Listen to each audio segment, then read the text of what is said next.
OPM's customer service struggles are coming at the same time the agency is rewriting policies that affect job security and appeals. We'll unpack what it all means for people counting on a stable, fair system with John Hatton, Staff Vice President for Policy and Programs at NARFE. John, great to have you on the show. Thank you for having me. Let's start with one of our perennially favorite topics, retirement processing. What are you hearing from NARFE's membership right now? How's it going? Well, it depends. I think we're still in a waiting game for some of the information, how quickly it goes through, but we've heard some really bad stories for people who aren't even over at OPM. So if they've filed for retirement at their agency, and then their claim has not yet been sent over to OPM and maybe stuck at the National Finance Center. We've heard that about a large group of USA employees who were separated involuntarily, but they were eligible to retire. Then that's July 1st, and we're still hearing delays about them getting to OPM. So you can't even start that interim pay status at that point. So OPM is tracking interim pay status. So once they get the claim, it's about 7 days to at least get some portion of your annuity. Now, that's not a final adjudication of the claim. It's not the final amount you're going to get, but it's something, and they've increased the kind of percentages to try to get people closer to their full annuity. So once it gets to OPM, at least there's that interim step that I think is very critical, but we have these claims stuck at the agencies or at the payroll processor that aren't getting to OPM, which is leading to really long delays and no income for a long period of time. So that's the number one problem. The number two problem is that OPM still, once it gets that interim pay status, has a huge number of claims. I think their last inventory is 54,000 claims, when they're processing maybe about 10,000 a month. And maybe they're picking up the pace of that a little bit, but certainly not enough to get through that in a couple months, which is the normal time frame. So you have a time frame where it's supposed to be 30 to 45 days from when you apply with the agency to get over to OPM. We're looking at more than 6 months, 7 months for some people getting there. That's a huge delay. And then we're looking at the inventory and the pace of claims processing that looks like, just back of the envelope, something like 5 months when it should be closer to 60 days. So a lot of issues there. I think obviously there was a huge influx of claims in September and through the end of the year to OPM related to that deferred retirement program and a lot of these reductions in force, but clearly there's not the capacity, I think, to deal with it in a timely manner. Are these applicants getting any sort of update or status? Do you feel like there's any systemic review going on, or is it just, hey, we'll let you know? Yeah, so there's at least the online retirement application has provided at least a little bit of insight into kind of where it is and where it's going, more so than it has in the past. But it doesn't help if your claim is stuck at the National Finance Center and hasn't been sent over OPM and you can't get an answer from anybody. And I think that's happening for some people where they can't get an answer of why they're, what's going on with their personal claim. So it's gotten better than it used to be, but it's still far from where it should be. Who should be pulling all of these pieces together? Is anybody looking at an end-to-end solution space for this backlog?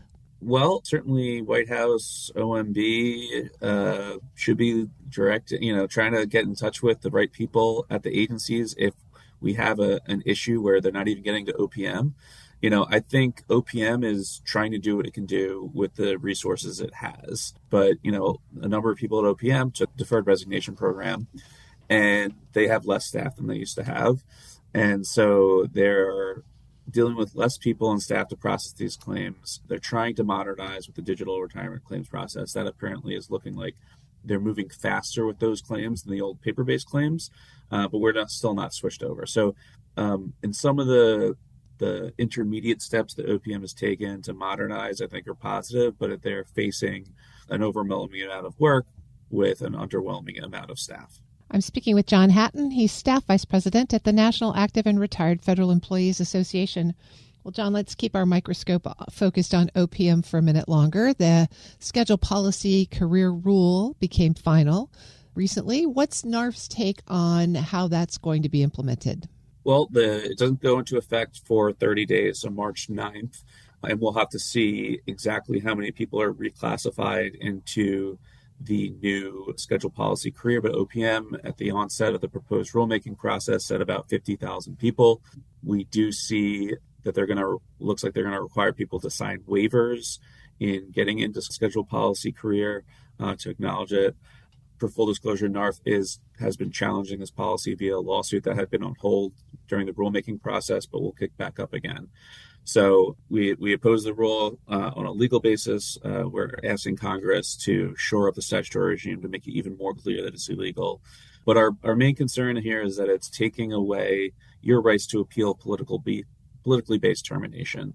And that really undermines the merit-based civil service. And instead of being able to appeal to an independent body like the Merit System Protection Board, you have to go to your general counsel, who is themselves potentially subject to the political nature of their position. So, it is a big step back for where the merit-based civil service has been, and in combination with a lot of these other policies coming out, really moves us to a more politically based civil service rather than a nonpartisan merit-based one. Speaking of those rights to appeal, OPM's proposed some new additional regulatory changes that would centralize appeals away from MSPB, those that might deal with RIFs, probationary firings, and suitability disputes. How does this, following on the scheduled policy career, increase, the risk of loss of due process, conflict of interest? Yeah, it all taken together, it further politicizes the civil service. So if scheduled policy career impacts 50,000 or more, some of these other rules are even broader in terms of their impact on the federal workforce. So suitability used to be a determination that was done as you enter civil service, but it can now be done potentially as you're no longer suitable to be working in the federal government, and no longer bypassing this independent body, the MSPB appeals. We're looking at eliminating appeal rights for probationary employees, which are already limited in themselves based on politically based terminations. So this is really stepping back a lot closer to the spoils system that we had, where the people employed in the federal government had to be aligned with the political party that won the election, that maybe were campaign donors. It moves us into a situation where it's more likely to have politically based enforcement of laws, politically based provision of services favoring one group or locality over another, politically based awards of contracts or grants, or exceptions to tariffs. So across the board, instead of being based on objective criteria that are laid out in law and potentially regulation, you have subjective or arbitrary criteria more based on the size of political donation or your connections. So these changes all land at about the same time as Congress has now launched a bipartisan federal workforce caucus. I think a lot of people thought there was one already, but now there is one. So when NARFE thinks about engaging with this new group, what's on your agenda to put on their agenda? Well, this is certainly one pushing back on the politicization of the workforce. And so that is one of the things they're focusing on, is pushing back against scheduled policy career. And so it's a great group of members of Congress leading the caucus. James Walkinshaw, who took over for Congressman Connolly, he used to be his chief of staff back in the day.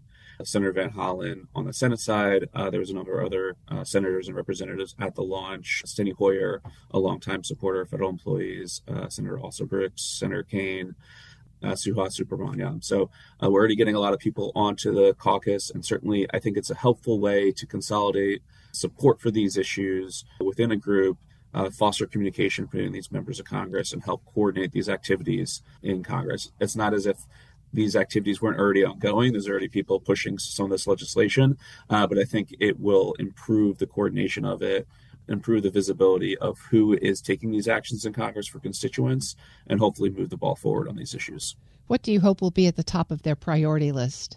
I think these attempts to wholesale, large-scale reductions in force outside of the approval of Congress, the politicization of the workforce in terms of the Saving the Civil Service Act and moving that forward, pushing it back against some of these other rules.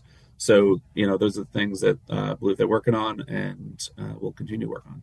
I've been speaking with John Hatton. He's Staff Vice President of the National Active and Retired Federal Employees Association. John, thanks as always for joining me. Thank you for having me. We'll post this interview at federalnewsnetwork.com/Federal Drive. Hear the Federal Drive on demand. Subscribe wherever you get your podcasts.